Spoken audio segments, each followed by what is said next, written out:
Yes, sir.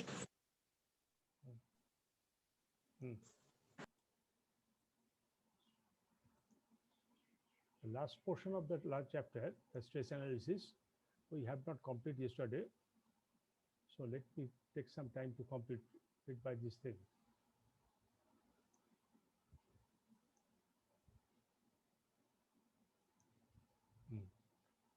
This is defined as octahedral stress. This portion is called octahedral stress because what is that? We have to let us go through again. Let the frame of reference be again chosen along sigma 1, 2, 3 axes. So frame of reference, what is told you, I've told you number of again, and you know very well, that is the 3 axes originated from the origin O, OX, Y, and OZ.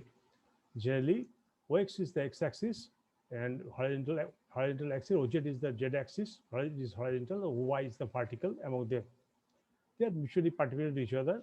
That is called the frame of references. Now, what we are doing here, in the frame of references, we choose along sigma 1, 2, and 3. What is sigma 1? What is sigma 1, 2, and 3? It is again the principal stresses. Just 1 second. Okay, take it.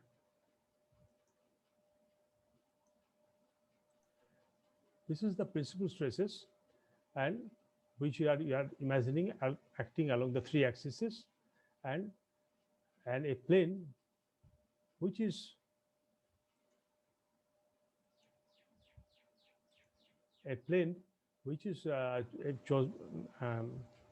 principal axis. We know at any point or there exists a plane which carries the maximum stress of maximum stress along it. That is, maximum stress are 3 in direction, maximum, the principal stresses, major stresses, intermediate and minor stresses. This is we are defining here as sigma 1, sigma 2, and sigma 3.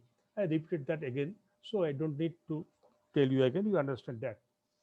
Now, we are imagining these principal stresses are acting along OX, Y, and OZ axis itself. Next, what we are doing, we are assuming a plane that is equally inclined to all 3 axes.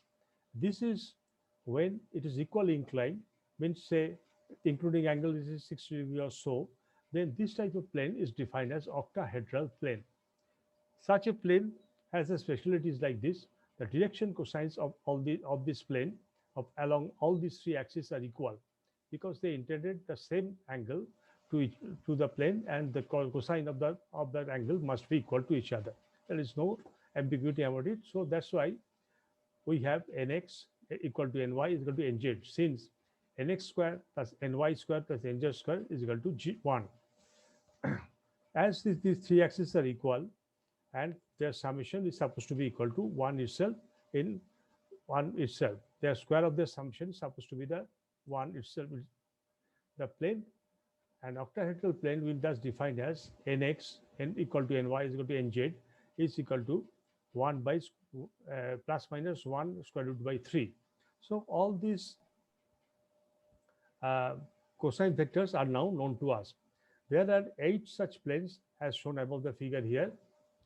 The normal shearing stress on these planes are called octahedral normal stress or octahedral shearing stresses. Here we see this is sigma 1, this is sigma 1, sigma 2, and sigma 3 itself. Sigma 1, 2, and 3. And 3 has another also extended the sigma 1 this direction, sigma 3 in this direction, as sigma 2 also extended the direction in this direction. And this is called octahedral stress, which we have, you see, that all these faces of this octahedral plane is made by triangles here, here, here, here, and here. What is the number of triangles?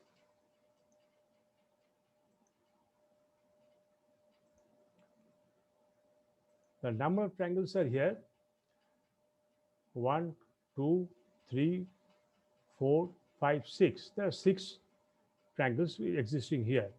Now, there are 8 such planes as shown in the figure.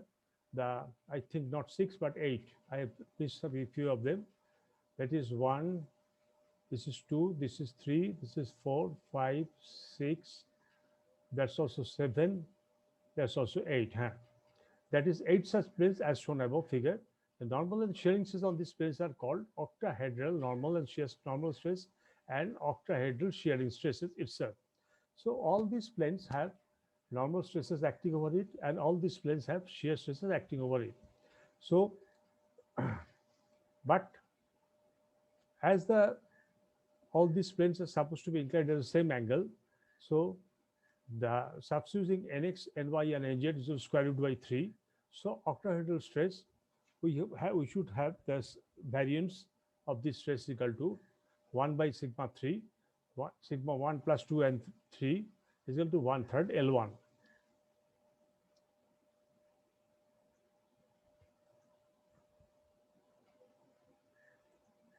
Equal to 1 by L1,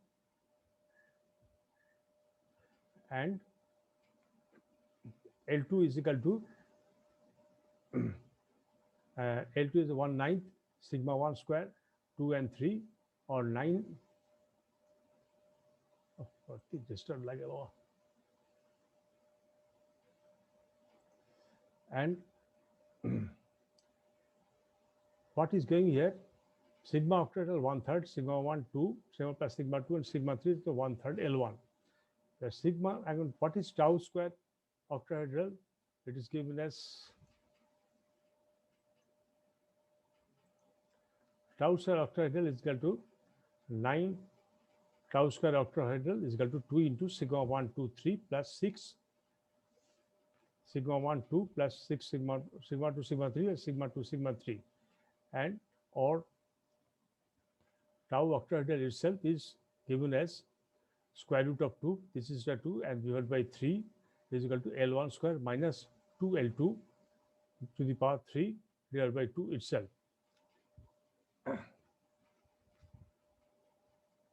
This is important to remember that this octahedral plane are defined with respect to the principal stresses. As just we have told them that we are having the principal stress sigma 1 2 3 along x, y, and z axis, and next we are our required plane is inclined at the same angle with the plane itself, and not so this is defined with respect to the principal stress and not with reference to any arbitrary frame of reference. So so many people are admitting. The time, there should be a time of admission. Even 10-15 minutes they are coming.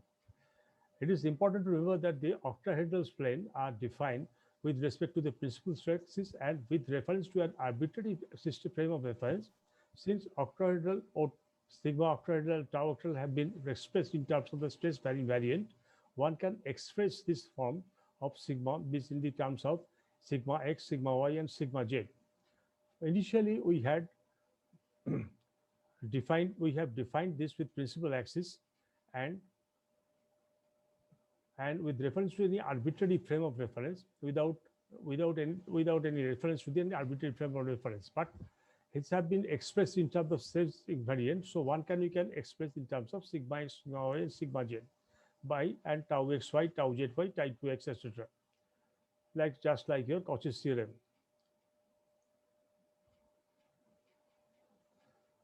So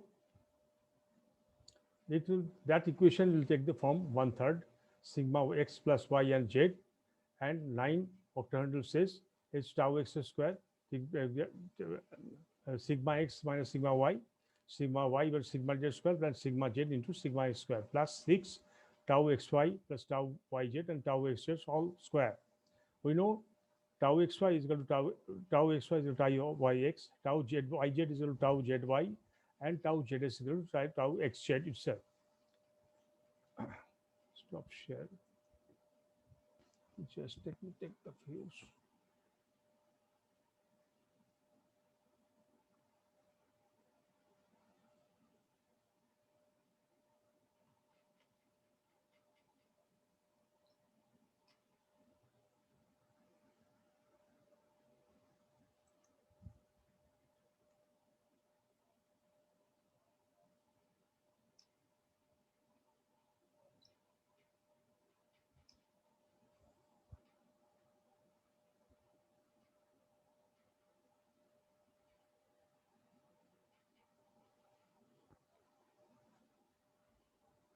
Okay.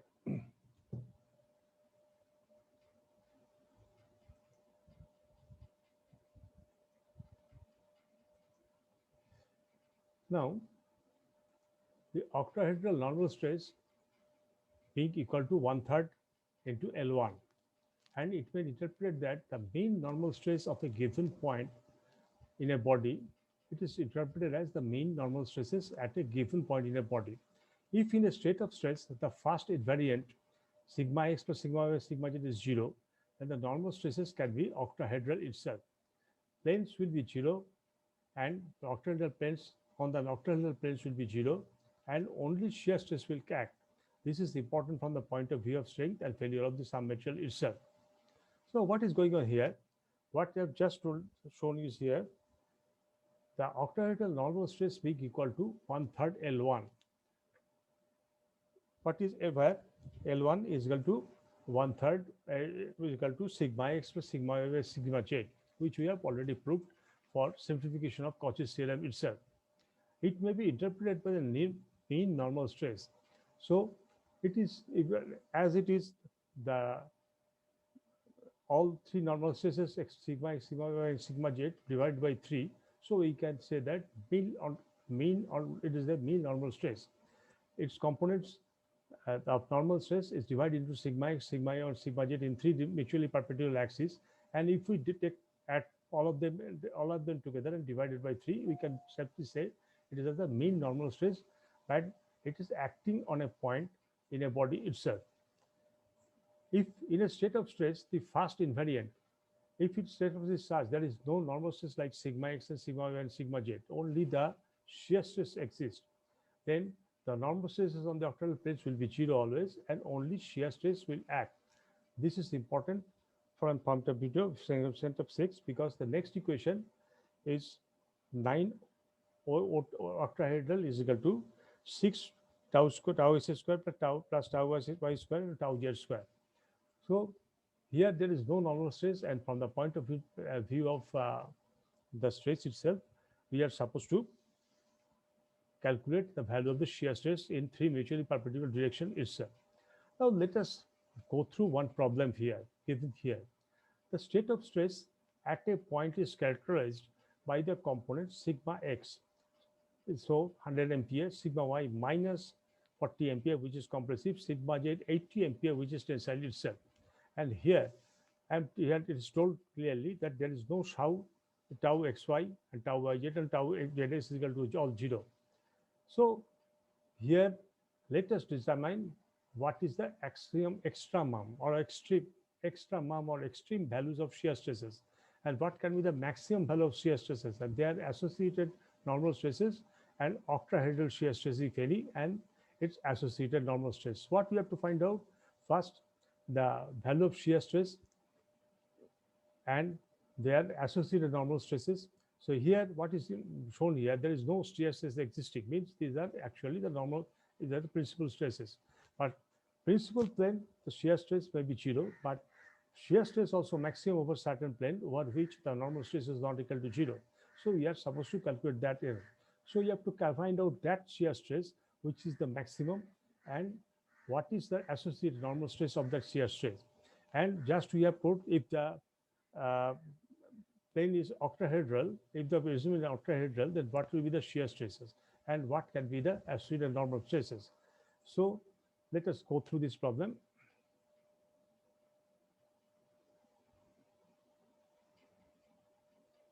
Now, we are given it with three stress components. Their three stress components, as they are associated shear stress, are all equal to 0. So as per our definition of simple principal stresses, where principal stresses exist only on plane where the all associated shear stress is 0. It's the formula which is proved in your strength of material classes. When three stress components are principal stresses, since the shears are also equal to 0. Arranging the terms such as sigma 1 greater than equal to sigma 2 greater than equal to sigma 3 like this, say we are keeping this value as sigma 1 is 100 ampere, which is maximum, sigma 2 is 80 ampere, which is intermediate, sigma 3 is minus 40 ampere, compressive, which is the minimum. So first we have arranged this principal stresses maximum to minimum itself. Now we know The principal stresses are noted or as 2 tau 1, 2 tau 3 sigma 1 minus sigma 2, 2 tau 2 sigma 2 minus sigma 3, and 2 tau 1 sigma 2 minus sigma 3, which we have already shown and proved in mode stress. And this is the radius of the mode circle. And radius, the maximum shear stress, where mode circle is drawn on two-dimensional scale, where sigma is the x-axis and tau is the y-axis. So the radius of all the individual mode circle is the maximum shear stress existing there on that particular area plane, because the radius up to which a cycle can be drawn, and from the origin or x-axis, any cycle can go up to the maximum to the radius itself. So the radius of individual cycles are calculated, and so the associated shear stress and be analytically calculated here, as we know sigma 1, 2, and 3 itself. So tau 1, the associated shear stress on on the plane 1, tau 1 sigma 2 minus sigma 3 by 2, put the value of sigma 1 as 80 and took the value of sigma 2 as minus 30, minus 40, this becomes 60 MPa. Sigma 2, sigma 3 minus sigma 1 divided by 2, put the value of sigma 3 as the minus 40 and put the value of sigma 1 equal to 100 divided by 2 is equal to minus 70 MPa. This is compressive in nature. And sigma 3 is sigma 1 minus sigma 2 by 2, and 100 minus 80, sigma 1 is 100 and sigma 2 is 80, both positive, divided by 2 is equal to 10 MPa. So we have got the associated shear stress. As per our problem, the extreme values of the let us find out the extreme value of the shear stress itself, and this is the extreme value of the shear stresses in along three mutually perpendicular axes itself. Now, the associated normal stress, we know that shear stress exists in a plane where the normal stress is not equal to 0. So the associated normal stress will be sigma 1, sigma 2 plus 3 by 2. We have shown in the mode cycle how this comes into picture, and that is 80 minus 30, 20 divided by 2 in 20 MPa. Sigma 2, sigma 3 plus 1, sigma 1 divided by 2 is a minus 40 plus 100 by 2 is a 30 MPa itself. And sigma 3, sigma 1 plus sigma 2 divided by 2, and 100 plus 800 divided by 2 is equal to 1988. Sigma 1 is 100 and sigma 2 is equal to 80. So we are getting associated normal stress along the axis, along your x-axis, which is along the maximum shear stress axis, shear stress 1, which is equal to 20. Sigma 2, maximum normal stress in shear stress 2, shear stress in along the plane where shear stress acting is equal to 30 MPa, and sigma 3, the maximum normal stress which is acting and in along the plane where the tau 3 is the maximum, which is equal to 10 itself. Now let us go to the next portion.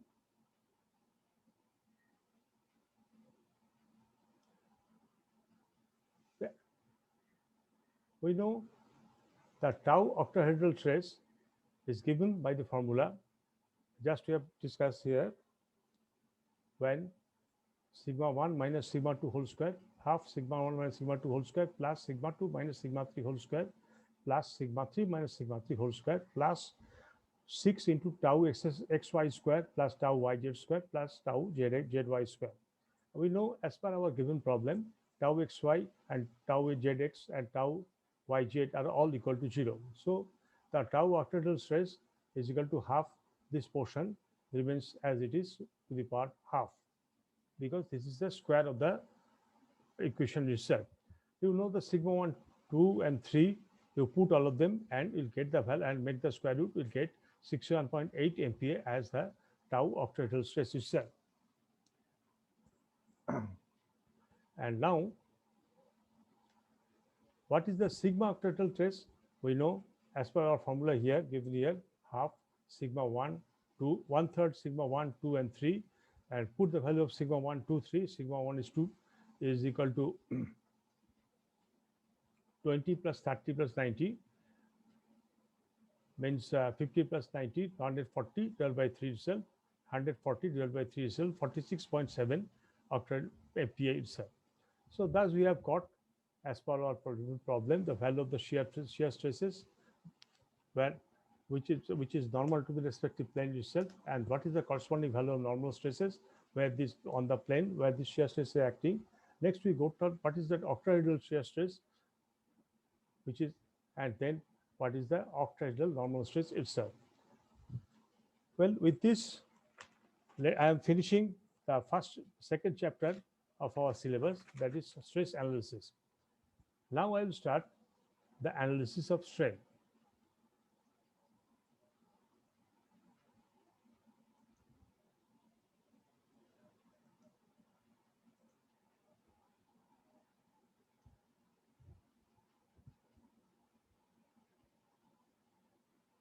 Just 1 second.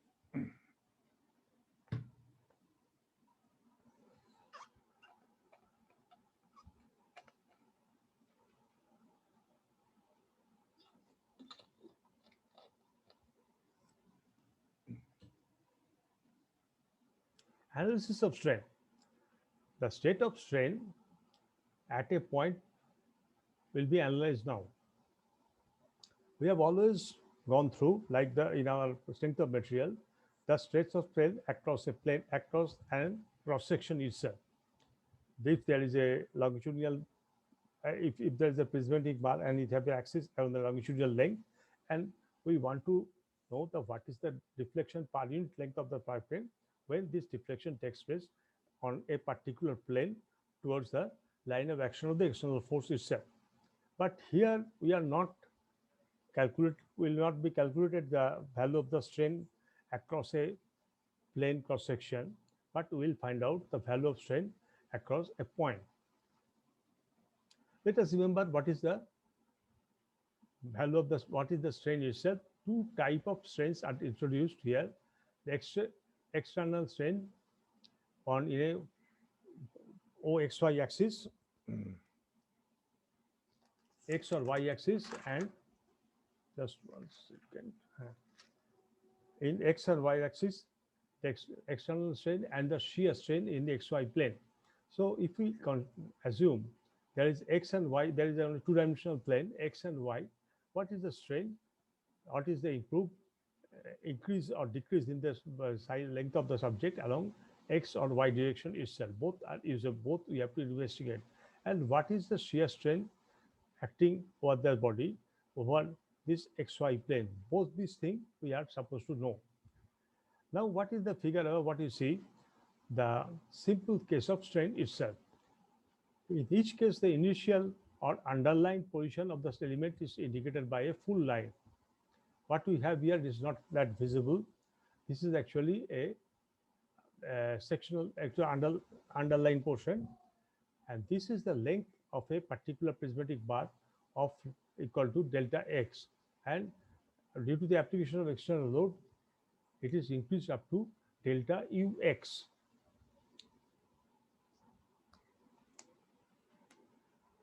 And this is the x direction.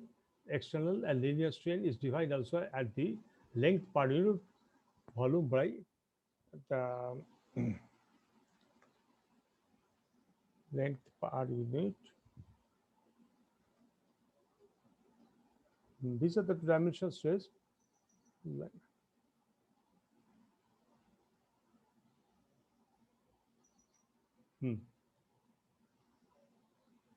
That is the external inversion, other strain in the XY plane, and the value of simple stress and strain. We are interested now. We can now initiate on the side problem element is indicated by the full lines. What is the initial probability? Initial size of the element indicated by full lines, and the change portion by dotted line. Whatever the amount is increased by dotted line. Now there are two-dimensional stresses. These are two-dimensional strain. So the element of stress, element elongate and extension, delta ux and its x direction. The statement and linear strain is defined as the change in the length per unit initial area and the and then this epsi x extend the linear strain. Now epsi x is the delta ux and divided by delta x, where from the figure we say that original length was equal to delta x here, and increase in length along x direction is increased by an amount delta x delta ux itself. So this is the longitudinal strain along x direction itself. Similarly, the linear strain in y direction, sigma z delta ux divided by delta y.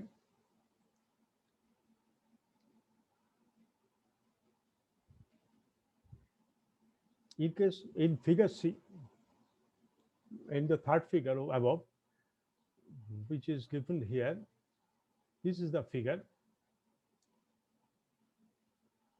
In the third figure above, what is shown?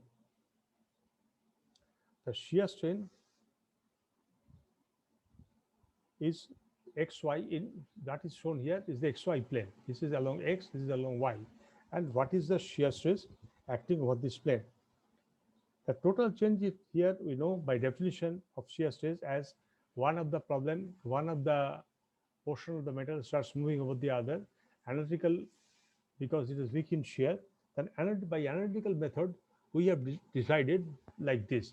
This is the initial position of the block itself, which is in firm line. Next, after shear stress is applied, the block tends to make this form itself. The angle of inclination with similarly, shear strain in the shear strain tau gamma xy is also is in x plane is equal to shear strain is defined as the change in its initial right angle between these two lines elements initially parallel by x-axis. So what is going on? That change in the angle now. So far we know the longitudinal strain which I have changed as the change in the we have discussed the change in the longitudinal direction. But now shear stress uh, shear stress will applicable only in the along the axis where the lines initial right angle of the in between lines of the plane itself is decrease between two planes itself and the parallel to x and y vary. So what is going on? The elements were right angle were originally in two x-axis and y-axis. Just want to show you that earlier one.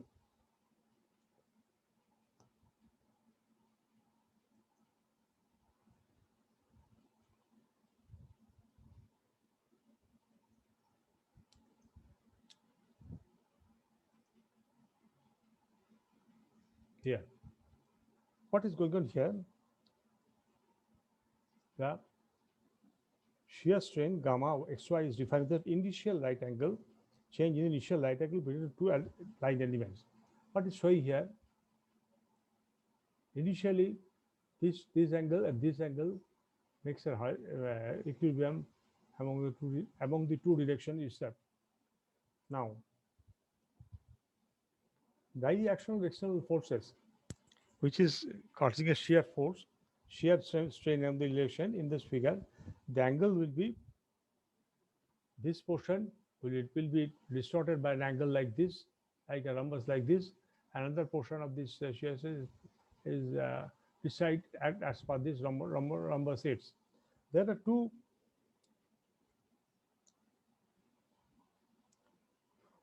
two angles suspended here. Here theta 1 is the angle here and theta 2 is the angle here. Remember that all these sides may not be equal, so theta 1 may not be equal to theta 2. We have to treat it with different weight. Now, in this way, total change in the angle is theta 1 plus theta 2. And what is theta 1 is here, the angle between the x-axis at 0, theta 2 angle unit x-axis will become 0 itself. Acha.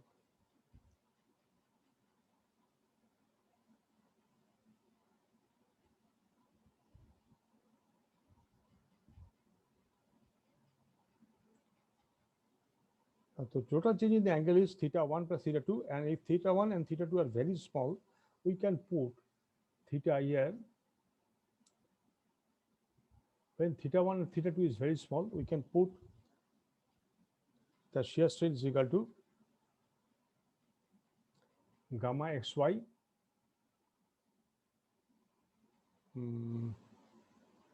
y as shear strain in y direction is f sub y theta. Shear strain gamma xy is defined as the initial right angle with two elements pointing to the x-axis itself and y-axis. In case the total change in the angle beyond theta 1 plus theta 2, and if theta 1 theta 2 and be very small, this one can lead equation C tan theta 1 tan equation tan theta 1 is the delta u v divided by delta x, like this.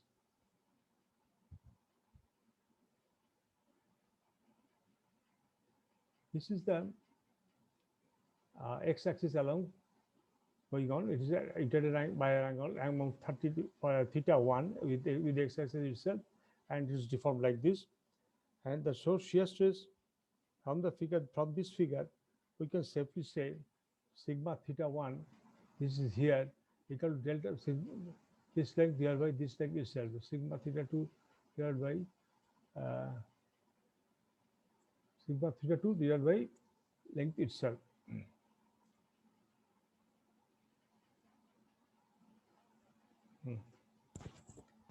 Then one can put theta 1 in radians plus theta 2 in radians, then equal to tan theta y plus tan theta 2.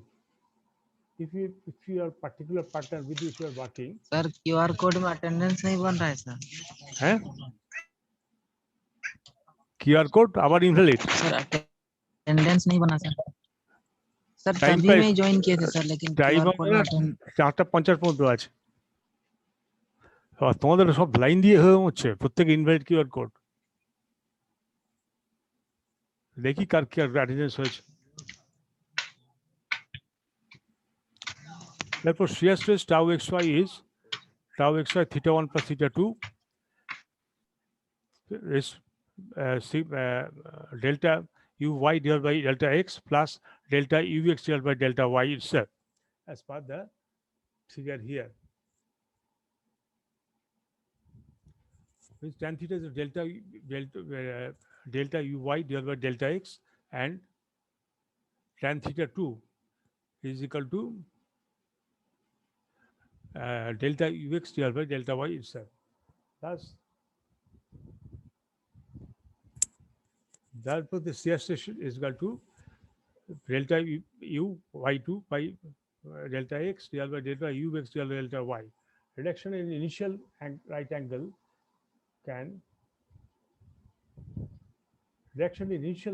is considered to be a positive shear strain, since positive shear strain components tau xy, tau zy causes a decrease in right angle itself. In addition to this type of stress, a third type of stress is called volumetric strain. This type of strain, the third type of strain is defined as volumetric strain, which is also unbalanced itself. This is defined as, just one second.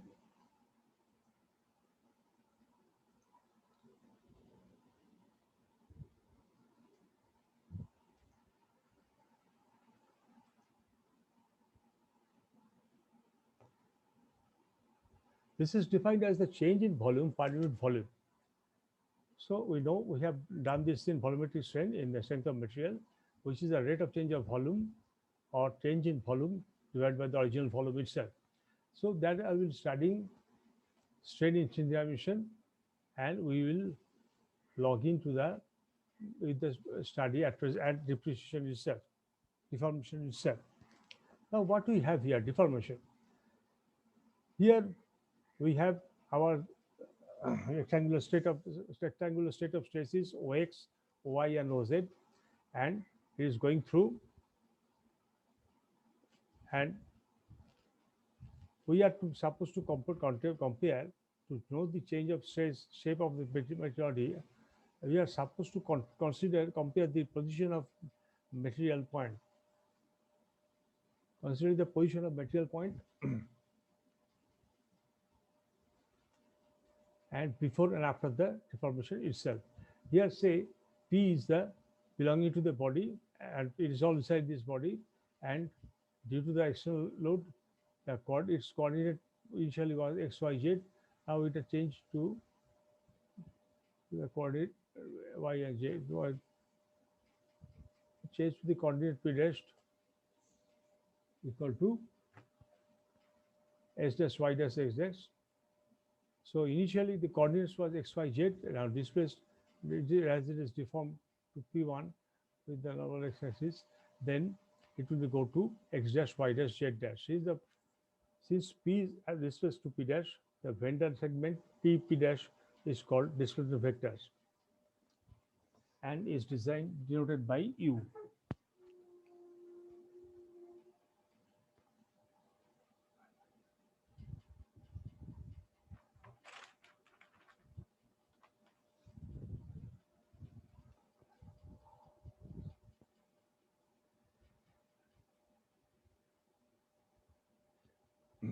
The displacement vector has the components ux, uy, and uz along x-axis, y-axis, z-axis, respectively. Now one can write u is equal to I into ux plus j into uy plus k into uz itself. The displacement vector have the components and it can be written as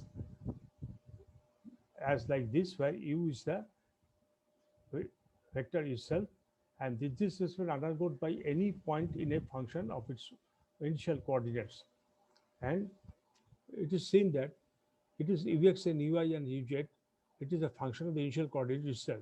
So the displacement defined through the volume of the body itself, and if the deflection vector both in magnitude and direction of any point belonging to body is known, the coordinates are the known the coordinates are known, so that which we can calculate. There are then we can say that a displacement vector field has been defined through the volume of the body if the r is the position